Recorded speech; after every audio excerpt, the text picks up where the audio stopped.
Imagine this: you and your partner, both financially savvy, want to take control of your joint finances. But how do you do it without driving each other crazy? Is there a tool that can help you both stay on the same page without the constant bickering and spreadsheet nightmares?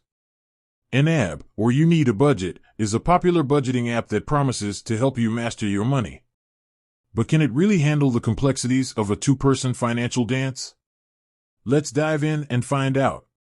The YNAB basics. Before we tackle the two-person question, let's quickly recap what YNAB is all about.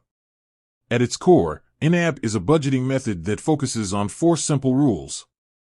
Give every dollar a job. Every dollar you earn should have a specific purpose. Embrace your true expenses. Track all your spending, no matter how small. Roll with the punches. Life happens. Be flexible with your budget. Age your money. Prioritize spending your oldest money first.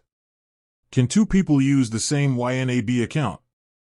Yes, but with a few caveats. YNAB itself doesn't have a built-in feature for multiple users. However, you can still make it work by sharing a single account. Here's how. Shared device. If you both use the same device, you can simply log in and out of the YNAB app. Multiple devices. If you have separate devices, you'll need to coordinate your access. Consider using a shared calendar or a communication app to schedule budgeting sessions. The pros and cons of sharing a YNAB account. Pros. Real-time visibility. Both partners can see the entire financial picture at all times. Shared goals. You can work together towards shared financial goals. Simplified budgeting. One budget to manage, less room for confusion.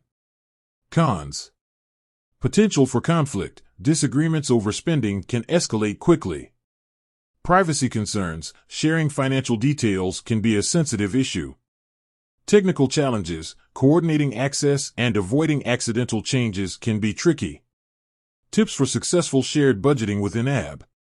Communicate openly. Regular check-ins are crucial. Discuss your financial goals, concerns, and spending habits. Set ground rules. Establish clear guidelines for budgeting, spending, and decision-making. Use categories wisely. Create categories that reflect both of your spending habits. Be patient. It may take time to adjust to shared budgeting. Don't expect perfection overnight. Alternatives to shared YNAB. If sharing a single YNAB account isn't ideal for your situation, consider these alternatives. Separate YNAB accounts. Each partner can have their own account and then coordinate on shared expenses. Other budgeting tools. Explore other budgeting apps that offer features like multiple user accounts or shared budgets. Traditional budgeting methods. Good old-fashioned spreadsheets or paper budgets can work, especially for couples who prefer a more hands-on approach. Whether or not to share a YNAB account is a personal decision. The key to successful shared budgeting is open communication, mutual respect, and a willingness to compromise. With a little effort, you can use YNAB to strengthen your financial partnership and achieve your shared goals. With that said, thanks for watching, and until next time.